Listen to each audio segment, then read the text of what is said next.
कन्या राशि वाले बंधुओं, आप सभी का स्वागत करते हैं कन्या मंथन भिंड यूट्यूब चैनल में। तो कन्या राशि वालों, इस पूरे मार्च के महीने में यह एक चीज भूल कर भी किसी को मत दे देना। यदि आपने ऐसी भूल की और इस एक चीज को जाने में या अनजाने में किसी को यूं ही दे दी, चाहे दान में दे दी हो चाहे प्रयोग में दे दी हो, तो आपको बहुत ज्यादा नुकसान उठाना पड़ेगा। बनते काम बिगड़ जाएंगे और जीवन में जो मुसीबतें परेशानियां हैं वे और अधिक बढ़ जाएंगी। जी हाँ बंधुओं, यह जो राशिफल कार्यक्रम है यह विशेष तौर पर आपकी राशि के लिए, आपके जीवन के लिए तैयार किया गया है, क्योंकि हम जानते हैं कि आपके जीवन में मुसीबतों और परेशानियों की कोई कमी नहीं है। ना केवल परेशानियां हैं, मुसीबतें हैं, बल्कि कुछ चिंताएं हैं, भविष्य को लेकर डर हैं, आशंकाएं हैं और एक ऐसी बात है जो आप किसी से कह नहीं पा रहे हैं, लेकिन दिल ही दिल में यह बात आपको खाई जा रही है।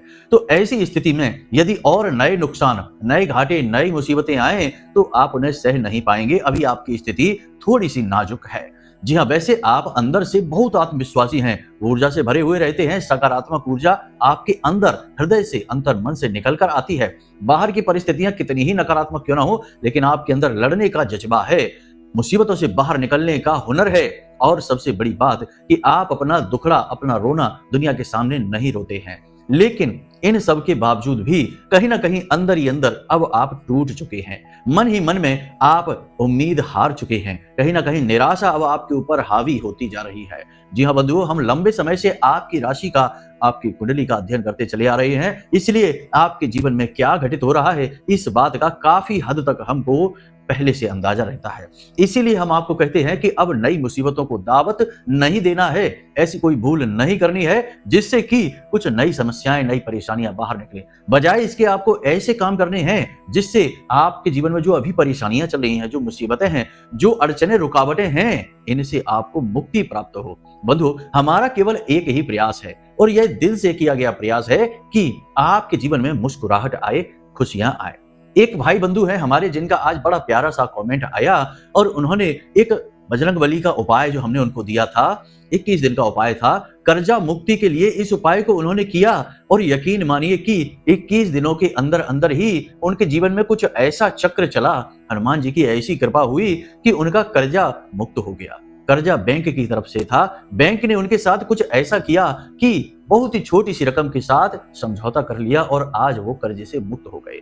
जो कि दिन रात इसी टेंशन में रहते थे कि कैसे यह कर्जा चुकेगा, और जब कर्जा ही नहीं चुका पाएंगे तो जीवन में आगे कुछ नया बड़ा कैसे करेंगे। तो भगवान ने उनका साथ दिया और उन्हें कर्जे से मुक्त किया। तो कहने का मतलब यह है कि हम जो भी उपाय, क्रियाएं बताते हैं वे इतनी वास्तविक होती हैं, इतनी सच्ची होती हैं और देवी देवताओं से इतनी गहराई से जुड़ी हुई होती हैं कि उन्हें जो भी सच्चे मन से एक बार कर लेता है उसका तो उद्धार निश्चित है ही। बंधु, बस इसी प्रयास में हम लगे रहते हैं। इसीलिए हम आपको पल प्रतिपल, हर समय एक नया कार्यक्रम, एक नई चेतावनी, एक नया ज्ञान लेकर आते रहते हैं ताकि आप कोई नई मुसीबत में फिर से ना फंस जाएं, टेंशन में ना आ जाएं। मुसीबतों में ही पड़े रहेंगे तो उद्धार कैसे होगा, खुशियां कैसे आएंगी। तो पहले इन सब झंझटों से छुटकारा प्राप्त करिए, फिर आगे बढ़िए। तो बस बंधुओं, आज के इस कार्यक्रम में हम आपको यही बताने जा रहे हैं कि इस एक चीज को आपको भूल कर भी किसी को नहीं देना है। यह बेहद महत्वपूर्ण है, बहुमूल्य है और कुछ जरूरी, बेहद शक्तिशाली ग्रह नक्षत्रों से इस चीज का नाता है। कौन सी है यह एक चीज, और इसी के साथ साथ हम आपको न केवल इस चीज के विषय में बताएंगे बल्कि हम आपको कुछ छोटे छोटे ऐसे क्रिया, ऐसे उपाय या यूं कहें कि ज्योतिष की ट्रिक बताएंगे जिनसे आप जगह जगह से सकारात्मक ऊर्जा को अपनी ओर आकर्षित करेंगे, अपने बिजनेस से सकारात्मक ऊर्जा को, अपने दोस्तों से, अपने रिश्तेदारों से, अपने परिवार से, यहाँ तक कि आपके शत्रुओं तक से आपको पॉजिटिव एनर्जी मिलेगी और नेगेटिव एनर्जी आपके चारों तरफ जो एकत्रित हो चुकी है वह आपको छोड़कर भाग जाएगी। बंधु, ये छोटी छोटी बातें बड़ा गहरा प्रभाव डालती हैं। कोई भी एक बड़ी क्रिया कर लेने से शायद उसका असर हो या ना हो, लेकिन छोटी छोटी 10 तरीके की क्रियाएं या यूं कहें कि जीवन शैली में बदलाव करने से बहुत बड़े बदलाव हमने जीवन में लोगों के आते हुए देखे हैं। तो बस इन बातों को बारीकी से समझना बहुत जरूरी है। आज के इस कार्यक्रम में हम इसी प्रकार की चर्चाएं करने वाले हैं। कार्यक्रम के अंत में हम आपको हनुमान जी का ही एक ऐसा महाशक्तिशाली 11 दिन का उपाय, महाशक्तिशाली क्रिया देने जा रहे हैं जिसे आपको अपनी विशेष मनोकामना की पूर्ति के हेतु कर लेना है और आपकी वह मनोकामना 11 दिन के अंदर अंदर ही पूरी हो जाएगी। स्वयं हनुमान जी आपको दर्शन भी देंगे और आपकी इस क्रिया को सफल करने के लिए हनुमान जी अपनी तरफ से प्रयास करेंगे। अब दर्शन की बात जब हम कहते हैं तो याद रखना कि दर्शन सपने में होंगे, स्पष्ट दर्शन, प्रत्यक्ष दर्शन कर पाना देवी देवताओं की प्रचंड ऊर्जा का हमारे इस भौतिक शरीर की क्षमता से बाहर है। तो इस वहम को ना पाल लेना कि हनुमान जी कहीं आपको सामने से आकर मिल जाएंगे, नहीं, ऐसा नहीं होगा। ये बातें कहना भी मूर्खता होगी, ऐसी बातें हम नहीं करते, लेकिन सपने में निश्चित तौर पर आपको हनुमान जी के दर्शन होंगे। तो कौन सा है वह एक उपाय, उसे भी ध्यान से सुने। कार्यक्रम के अंत में उसके विषय में चर्चा करेंगे। फिलहाल आपको हम इस एक चीज के विषय में बताएंगे और कुछ छोटी छोटी क्रियाओं के विषय में बताएंगे जिन्हें आपको अभी से, आज जब आप इस कार्यक्रम को देख रहे हैं, अभी से करना शुरू कर देना है। क्योंकि यह जो मार्च का महीना है, यह बहुत ही क्रांतिकारी महीना है, आपके जीवन में चमत्कारी परिणाम लेकर आएगा। क्योंकि इस मार्च के महीने में ग्रहों की स्थितियां बहुत ही अनुकूल हैं आपके लिए, लेकिन खतरे भी हैं, प्रतिकूलताएं भी हैं। जरा सी सावधानी हटी और दुर्घटना घटी। तो बस इसी विषय को आगे बढ़ाएंगे। कार्यक्रम को पूरे ध्यान के साथ देखिए, ठंडे दिमाग के साथ देखिए। कमेंट बॉक्स में प्रेम से लिख डालिए, जय मां भद्रकाली कृपा करो। महामाई आपके ऊपर निश्चित कृपा करेंगी, हमें पूर्ण विश्वास है। साथ ही साथ कमेंट बॉक्स में लिख डालिए कि मैं भी माई के परिवार का हिस्सा हूं। तो चलिए बंधुओं, आज के इस मूल विषय को प्रारंभ करते हैं।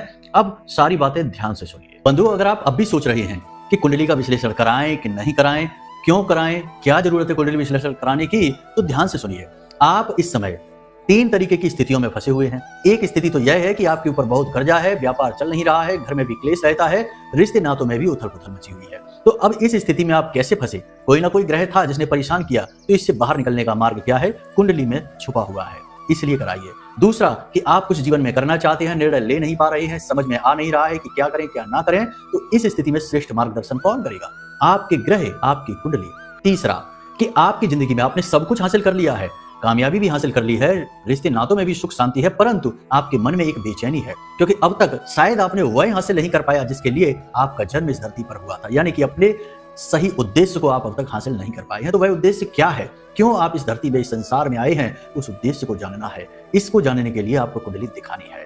तो आपके जीवन में जो भी परिस्थितियां हैं, इन परिस्थितियों के सही कारण और उनके निवारण को केवल आपकी कुंडली बता सकती है, इसलिए आपको कुंडली दिखानी है। तो बस अगर आप ऐसी परिस्थितियों में हैं, तो नंबर हमने वीडियो में दे रखे हैं।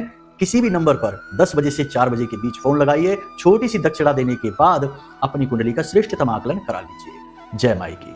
ज्योतिष का एक बड़ा ही गोल्डन रूल है, या यूं कहें कि सुनहरा नियम है, जिसे कभी भूलना नहीं चाहिए। कोई भी ज्योतिष आचार्य इस नियम को हर एक जातक को जरूर बताता है और खुद भी नहीं भूलता है। यह नियम यह है कि जो ग्रह आपके लिए पॉजिटिव है, उस ग्रह से जुड़ी चीज कभी किसी को दान नहीं करते हैं, या जिस ग्रह से हम पॉजिटिव एनर्जी को चाहते हैं कि यह ग्रह हमें लाभ पहुंचाए, मानकर चलिए कि शनिदेव से जुड़ी हुई पॉजिटिव एनर्जी हम चाहते हैं, तो शनिदेव से जुड़ी हुई चीज कभी हम किसी को नहीं देंगे। याद रखना, यहां पर हम दान करने की बात नहीं कर रहे हैं। दान मंदिर में किया जाना बहुत ही शुभ होता है, इससे एनर्जी पॉजिटिव जो होती है ग्रह की, वो कई गुना बढ़ जाती है। लेकिन हम उसकी बात नहीं कर रहे, हम यूं ही लेन देन की बात कर रहे हैं। किसी को ऐसे ही चीज दे दी प्रयोग के लिए, या यूं ही दान में दे दी बाहर, मंदिर के बाहर। मंदिर के बाहर किया गया दान असल में शुद्ध दान का स्वरूप नहीं है, वह इंसानियत है। वह आपके पुण्य कर्म को बढ़ाएगा, लेकिन वह ईश्वर की कृपा आप तक नहीं लेकर आएगा। जी हाँ बंधुओं, ये कड़वा सच है, लोग इसे नहीं समझते हैं। इसीलिए दान को धर्म से जोड़ा जाता है। धर्म यानी कि धर्म स्थल, देवी देवताओं के समक्ष दान को जब किया जाता है तो देवता प्रसन्न होते हैं, और जब देवता प्रसन्न होता है तो वह आपको वो सब कुछ लाकर देता है जिसके लिए आप तड़प रहे हैं, जिसके लिए आप प्रयास कर रहे हैं। इसीलिए आपने देखा होगा कि पुराने जमाने में भी राजा महाराजा हो, चाहे कोई अमीर धनाढ्य व्यक्ति हो, जब भी वह दान करता था तो मंदिर में ही दान होता था, मंदिर प्रांगण में ही दान का कर्म किया जाता था। यूं ही सड़क चलते किसी को दान नहीं किया जाता था। भिखारी भी मंदिरों के बाहर ही एकत्रित होते थे और वहां पर दान प्राप्त करते थे। अब तो जगह जगह सड़क किनारे भिखारी बैठे दिखाई दे जाते हैं, लोग उनको दे भी देते हैं। आप भी दे दीजिए, हम नहीं मना करते कि ना दीजिए, आप भी उनको दीजिए चीजें। इंसानियत के लिहाज से अच्छा है, आपका पुण्य का कर्म मजबूत होता है, और जब आपकी कर्म शक्ति प्रबल होगी तो आपकी क्रिया शक्ति भी प्रबल होगी। कहीं ना कहीं यह आपको लाभ अवश्य पहुंचाएगा। इसे आप ऐसे समझ लीजिए कि यदि आपने किसी को 10 रुपए दान दे दिए यूं ही सड़क के किनारे, या 20 रुपए दे दिए, तो कल को आपको 10-20 हजार का फायदा हो जाएगा। ये इस क्रिया के खिलाफ प्रतिक्रिया है, इस प्रकार से यह चलता है। लेकिन ईश्वर का इससे कोई विशेष लेना देना नहीं है। जी हाँ बंधुओं, यह प्रचार का भी माध्यम है। आजकल लोगों को हम देखते हैं कि तरह तरह के सोशल मीडिया पर इस तरीके के वीडियो फोटो बनाकर डालते हैं कि सड़क पर यूं ही किसी गरीब को कुछ दे रहे हैं और डाल रहे हैं। ये भी चल रहा है, सब कुछ चल रहा है आज के युग में, तो इसकी बात नहीं करते हैं। फिलहाल किसी ग्रह से जुड़ी, यदि आपको पॉजिटिव एनर्जी चाहिए तो उससे जुड़ी चीज किसी को नहीं देते। कोई ग्रह आपके लिए पॉजिटिव है तो उससे जुड़ी चीज कभी किसी को नहीं देते। कोई ग्रह यदि आपके लिए नेगेटिव है तो उससे जुड़ी चीजें जरूर किसी को देते हैं। यूं ही प्रयोग के लिए, दान के लिए नहीं, यूं ही प्रयोग के लिए दे देते हैं। इससे उस ग्रह की जो नेगेटिव एनर्जी है वह आपको नहीं, सामने वाले व्यक्ति पर ट्रांसफर हो जाती है। सुनने में यह बात थोड़ी कड़वी लग सकती है, लेकिन यह बात सत्य है और ऐसे ही काम किए जाते हैं। आपने देखा होगा कि लोग अपने फटे पुराने जूते यूं ही चौराहों पर रखे छोड़ाते हैं। शनिदेव का उपाय है, यह छोटी सी क्रिया है। उन जूतों को कोई गरीब भिखारी पहनेगा तो वो तो पहले से ही गरीब है, भिखारी है, उसका भला क्या बिगड़ेगा। लेकिन आपके ऊपर से शनिदेव की कुदृष्टि जो है, वक्री दृष्टि है, वह समाप्त हो जाएगी। तो बस इसी गोल्डन रूल को आज के इस कार्यक्रम में हम बताने जा रहे हैं। बंधु, अब ध्यान से सुनिए। ग्रहमाला में सबसे शक्तिशाली ग्रह शनि है, दूसरा सबसे शक्तिशाली ग्रह है राहु। लेकिन अब यहाँ पर देखने वाली बात यह है कि ग्रहों के राजा सूर्य देवता को सबसे शक्तिशाली होना चाहिए। सूर्य देवता हैं भी सबसे शक्तिशाली, लेकिन यहाँ पर शक्ति से आप समझिए कि सूर्य देवता देवता हैं। वे किसी पर कृपा करते हैं, किसी की हानि नहीं करते, किसी को प्रताड़ित नहीं करते हैं, किसी को इस हद तक नीचा नहीं दिखाते कि वह बहुत ही खतरनाक फैसले लेने पर या यूं कहें कि आत्मघाती फैसले लेने पर मजबूर हो जाए। लेकिन शनि और राहु ऐसे ग्रह हैं जो यदि किसी के ऊपर कुदृष्टि डाल दें, किसी को बर्बाद करने के बारे में विचार कर लें, तो उसे इस हद तक बर्बाद करते हैं कि वह आत्मघाती हो जाता है। जी हाँ बंधुओं, इसलिए इन्हें सबसे खतरनाक ग्रह कहा जाता है, सबसे शक्तिशाली ग्रह भी हैं। तो बस आज का यह कार्यक्रम इन्हीं ग्रहों को ध्यान में रखकर है, क्योंकि बंधुओं ध्यान से समझिए, 14 मार्च को सूर्य देवता राहु के साथ युति बना लेंगे। वहां पर पहले से ही शुक्र देव मौजूद हैं, बुध मौजूद हैं, तो शुक्र आदित्य बुध आदित्य योग बन रहा है, बहुत ही अच्छा है। लेकिन वहां पर पहले से ही राहु भी मौजूद है और राहु और सूर्य की असल में शत्रुता है। राहु सूर्य को ग्रहण लगाता है।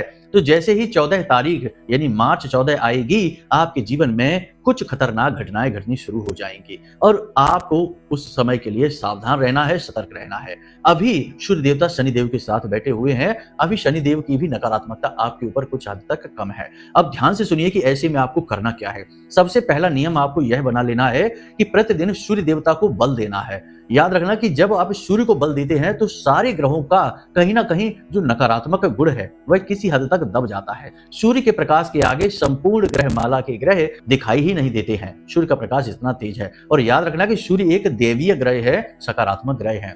आप इनको जब बल देते हैं तो ये शनि और राहु को भी छुपा देते हैं, इनके भी परिणाम लगभग समाप्त से कर देते हैं।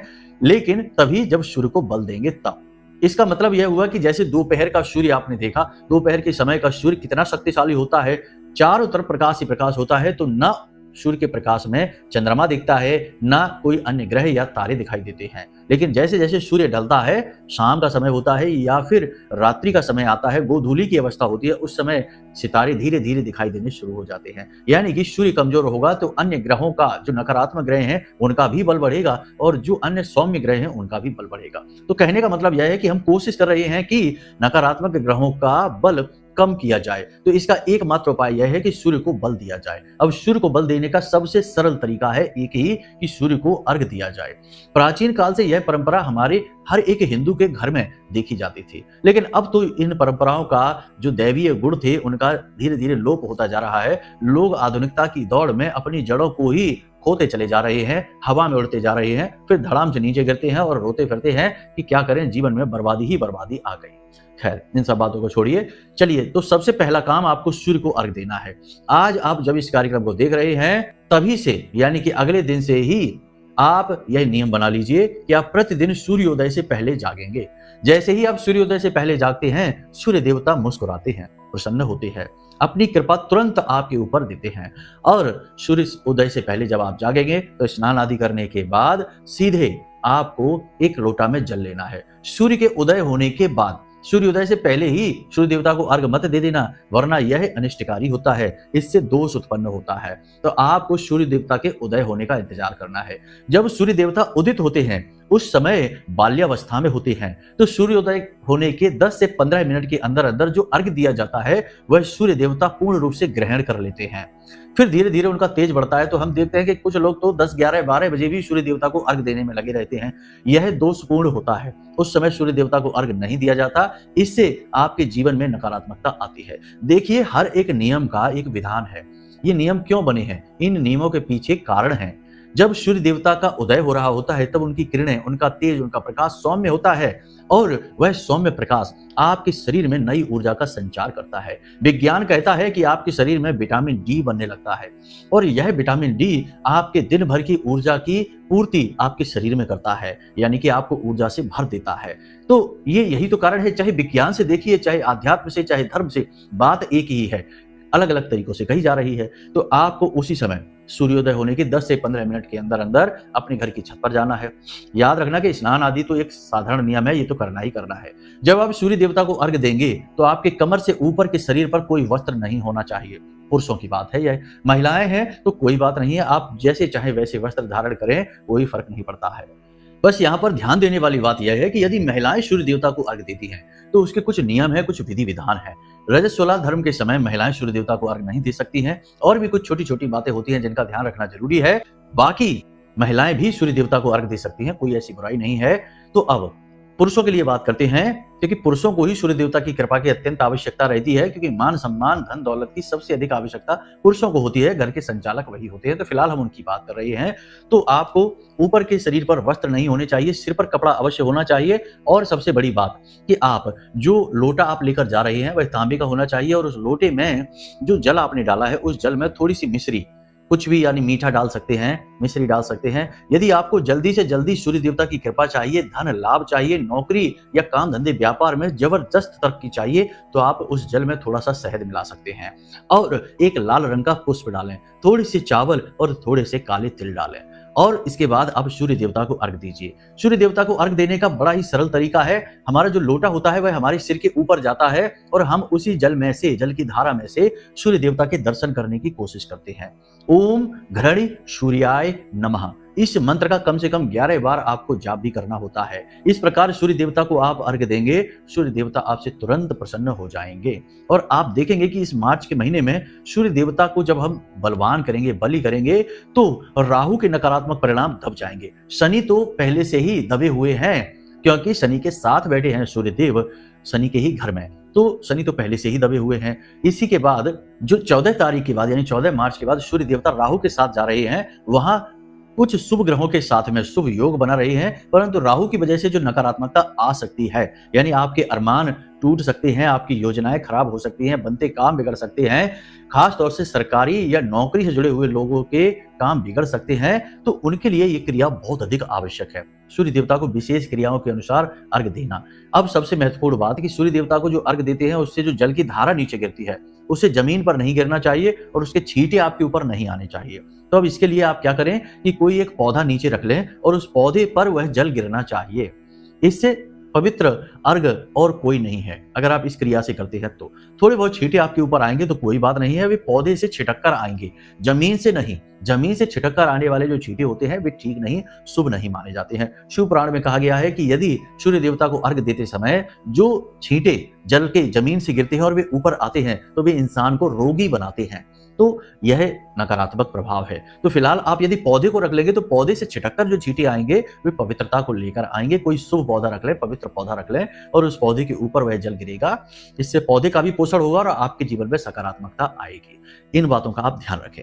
तो यहां तक आपने समझ लिया कि इस प्रकार सूर्य देवता की कृपा आप प्राप्त करेंगे। अब सूर्य देवता को ही हम बल दे रहे हैं और सूर्य देवता से जुड़ी ही चीजें अगर हमने किसी को यूं ही दे दी, प्रयोग के लिए भी दे दी, तो सूर्य देवता को जो हम एक तरफ बलि करने की कोशिश कर रहे हैं, दूसरी तरफ से उनकी तरफ से आ रही कृपा को हम किसी और को दे रहे हैं। तो ये भूल नहीं करनी है। तो कुछ चीजें हैं जिन्हें आपको ध्यान देना है, भूल कर भी किसी को मत दे देना। फिर हम आपको बताएंगे उस एक चीज के विषय में, तो ध्यान से सुनिए। सबसे पहले आपको बता दें गुड़, दूसरा गेहूं, तीसरा मसूर की दाल, चौथा मिश्री, पांचवा शक्कर, छठवां चावल और सातवां लाल चंदन और पूजा की सामग्री। इसी के साथ साथ आठवां कोई भी धार्मिक ग्रंथ, कोई भी ऐसी किताब जिसे आप बड़े चाव के साथ पढ़ते हैं या पढ़ते थे पहले, अब आपने उसे रख रखा है, अब आप नहीं पढ़ते हैं, वह आप किसी को दे देते हैं। कोई मांगता है तो आप दे देते हैं। नहीं, ऐसा नहीं करना है। यह ज्ञान का लेन देन हो गया। अपना ज्ञान अपने पास रखिए, कहने का मतलब अपनी पुस्तक अपने पास रखिए, अपने धर्म को अपने पास रखिए। वह आपका रक्षक है, वह आपका सिक्योरिटी गार्ड है। तो ये चीजें तो आपको भूल कर भी किसी को नहीं देनी है।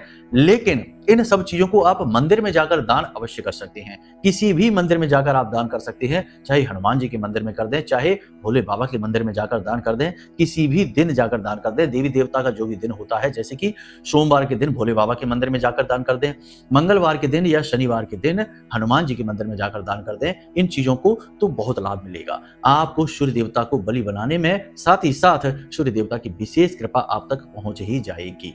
अब एक छोटी सी बात कि यदि आपको राहु की सकारात्मक परिणाम चाहिए और चाहते हैं आपके पूरे महीने राहु आपको प्रताड़ित ना करे, क्योंकि राहु का इस समय पूरा नियंत्रण चल रहा है आपकी कुंडली, आपकी राशि पर। राहु ने ऐसे ऐसे ग्रहों को अपने साथ ले रखा है, कब्जा कर रखा है, जो आपके जीवन में बहुत बड़ा योगदान करते हैं, महत्व रखते हैं। तो आपको यहाँ पर एक बात का ध्यान रखना होगा कि राहु से जुड़ी हुई चीजें आप किसी को दे सकते हैं, मंदिर में दान नहीं दे सकते हैं। किसी को भी, कोई भी व्यक्ति हो सकता है, उसकी हानि नहीं होगी, परंतु आपके साथ राहु का बर्ताव पॉजिटिव हो जाएगा। आप कोई घड़ी किसी को दे सकते हैं, आप कोई इलेक्ट्रॉनिक सामान किसी को दे सकते हैं। अगर आप किसी बच्चे को ये चीजें देते हैं तो अति उत्तम रहेगा, क्योंकि बच्चों की जो एनर्जी होती है वह बहुत ही प्योर होती है, बहुत ही पॉजिटिव होती है। और कोई भी नकारात्मक ग्रह की जुड़ी हुई चीज यदि आप किसी बच्चे को दे देते हैं तो बच्चे का कोई अहित नहीं होगा, बच्चे के जीवन में तो खुशियां आ जाएंगी, लेकिन आपके जीवन से उस ग्रह की नकारात्मक ऊर्जा समाप्त हो जाएगी। याद रखना है कि हम यहाँ कोई तांत्रिक क्रिया की बात नहीं कर रहे कि हम अपनी मुसीबत किसी और को दे रहे हैं, नहीं, ऐसा नहीं है। जब हम ग्रह से जुड़ी हुई चीज किसी को देते हैं तो ग्रह प्रसन्न होता है, खुश होता है। नकारात्मक ग्रह यदि है, जैसे राहु की बात करें या शनि की बात करें, तो ये मुस्कुराते हैं, प्रसन्न होते हैं और अपनी कृपा और अधिक जातक के ऊपर बरसाते हैं। पॉजिटिव एनर्जी की बात हो रही है यहाँ पर, तो इसमें डरने की आवश्यकता नहीं है कि आप कह रहे हैं गुरुजी की बच्चे को दे दो, बच्चे की हानि हो जाएगी। नहीं, यहाँ हानि किसी की भी नहीं होगी। बस यहाँ पर यह होगा कि आपकी हानि जो होने वाली होगी इन एक ग्रहों की वजह से, वो रुक जाएगी जहां की तहां। जी हाँ बंधुओं, तो अब ध्यान से सुनिए, हम आपको बताने जा रहे हैं उस एक चीज के विषय में। वह एक चीज क्या है? वह एक चीज है घड़ी। जी हाँ बंधुओं, घड़ी चाहे कैसी भी हो, वैसे तो घड़ी का संबंध राहु से होता है, परंतु घड़ी का संबंध सूर्य से भी है। सूर्य से कैसे है? क्योंकि घड़ी समय बताती है और सूर्य देवता का भी काम समय के अनुसार चलना है। आप सूर्य की तरफ देखकर यह अंदाजा लगाते हैं कि कितना समय बचा है, तो ज्योतिष शास्त्र में सूर्य देवता समय के सूचक भी हैं। इसलिए अपनी घड़ी, अपना कैलेंडर किसी को भी प्रयोग के लिए भी मत दे देना, वरना मुसीबत में आ जाएंगे। तो अब ध्यान से सुनिए, हम आपको बताने जा रहे हैं उस एक चीज के विषय में जिसे आपको इस पूरे मार्च के महीने में भूल कर भी किसी को नहीं देना है। जी हाँ बंधुओं, वह एक चीज है इत्र। इत्र का क्या है? इत्र शुक्र है, आपके घर की लक्ष्मी है, और इत्र का लेन देन आज के समय में बहुत होता है। लोग बहुत ज्यादा इत्र को फैशन के तौर पर, गिफ्ट के तौर पर लेन देन करते हैं, लेकिन आपको किसी को भी नहीं देना है, ना ही उपहार के तौर पर और ना ही यूं ही किसी को प्रयोग करने के लिए। अपना परफ्यूम, अपना इत्र आपको छुपा कर रखना है, किसी को भी नहीं देना है। और एक सबसे अच्छी बात कि आप एक छोटी सी क्रिया कर सकते हैं जिससे देवता आपसे बहुत जल्दी प्रसन्न हो जाएंगे, कि आप बाजार से इस मार्च के महीने में एक परफ्यूम या इत्र की डिब्बी लेकर आएं। याद रखें कि परफ्यूम वो न लाएं जिसमें अल्कोहल होता है। अल्कोहल एक नकारात्मक मादक पदार्थ है, इसे नहीं लाना है आपको। तो अल्कोहल नहीं लेकर आएं, बिना अल्कोहल वाला परफ्यूम लेकर आएं, इसीलिए हम इत्र कहते हैं। तो इत्र को आप लेकर आएं और उसे लेकर सीधे भगवान को अर्पित करें। अपने घर की पूजा घर में रख सकते हैं या फिर मंदिर में जाकर भगवान के चरणों में रख सकते हैं, और कुछ समय उसे भगवान के चरणों में रखा रहने के बाद उसे लाकर अपने घर पर रख लें। और जब आप घर से बाहर निकलें तो उस इत्र को 3 जगह पर लगाएं। जी हाँ बंधुओं, 3 जगह पर। इन 3 जगहों पर माता लक्ष्मी का वास माना गया है। आपका काम बनेगा ही बनेगा, पैसे का आगमन आपके जीवन में होगा ही होगा, और सबसे बड़ी बात कि आपको मानसिक शांति और सुकून मिलेगी ही मिलेगी। तो क्या करना है आपको कि पहले तो आपको इत्र यहाँ लगाना है, अंगूठे से नीचे जो शुक्र पर्वत होता है यहाँ पर इत्र को लगाना है और ऐसे करके इसे मलना है। यह अपने शुक्र पर्वत को सक्रिय करने की बात हो गई। तो एक तो इत्र आपको यहाँ लगाना है, दूसरा इत्र आपको यहाँ लगाना है, यहाँ अपने गले पर। यहाँ बुध का वास होता है, इससे नारायण लक्ष्मी योग बनता है। शुक्र माता लक्ष्मी है और बुध नारायण है, तो अपने गले पर यहाँ इत्र लगाना है। और तीसरा अपनी नाभि में इत्र लगाना है। नाभि में स्वयं नारायण का वास होता है, यानी यहाँ भी माता लक्ष्मी और नारायण का मिलन हो जाएगा। तो इन 3 जगहों पर इत्र को अवश्य लगाएं। थोड़ा थोड़ा ही लगाएं और उसके बाद आप काम पर निकल जाएं, आपका काम बनेगा। याद रखना कि इत्र, परफ्यूम किसी को भी नहीं देना है, ना ही उपहार में, ना ही यूं ही प्रयोग करने के लिए। हम बार बार इस बात को कह रहे हैं क्योंकि हम देखते हैं कि आज के समय में लोग परफ्यूम को गिफ्ट के तौर पर बहुत ज्यादा प्रयोग करते हैं, तो इसे आपको नहीं करना है। अब हनुमान जी का वह जो उपाय क्रिया है, कार्यक्रम लंबा हो चुका है, तो इस कार्यक्रम में नहीं, अगले दिन के कार्यक्रम में हम हनुमान जी की वह क्रिया आपको अवश्य बताएंगे 11 दिन वाली, तो कार्यक्रम अगला अवश्य देखें। आपके लिए वह कार्यक्रम बेहद ज्ञानवर्धक रहेगा और कोई भी आपकी एक बहुत बड़ी इच्छा मनोकामना को चुटकियों में पूरी करने वाला रहेगा। तो चलिए बंधु, आज के इस कार्यक्रम को यहीं पर विराम देते हैं। जो बातें हमने आपको बताई हैं उन बातों को याद रखना, ये बातें आपको भारी मुसीबतों में पड़ने से बचा सकती हैं। तो चलिए बंधु, कार्यक्रम को यहीं विराम देते हैं। यदि कोई मन में प्रश्न उठे तो हमने नंबर वीडियो में दे रखे हैं, इन नंबरों पर फोन करिए, जानकारी प्राप्त करिए। कुंडली विश्लेषण कराना है तो उसके लिए भी आप फोन कर सकते हैं। किन्हीं अन्य जगहों से नंबर लेकर फोन करने की जरूरत नहीं है, इन्हीं नंबरों पर बात करनी है। तो इसी के साथ साथ एक ही निवेदन है कि हमेशा हंसते रहिए, मुस्कुराते रहिए, सकारात्मक रहिए और महामाई पर अपनी आस्था और विश्वास बनाकर रखिए, क्योंकि आपका उद्धार वहीं से होना है। तो चलिए प्रेम से बोलिए, जय माई की, महामाई आपका कल्याण करेगी।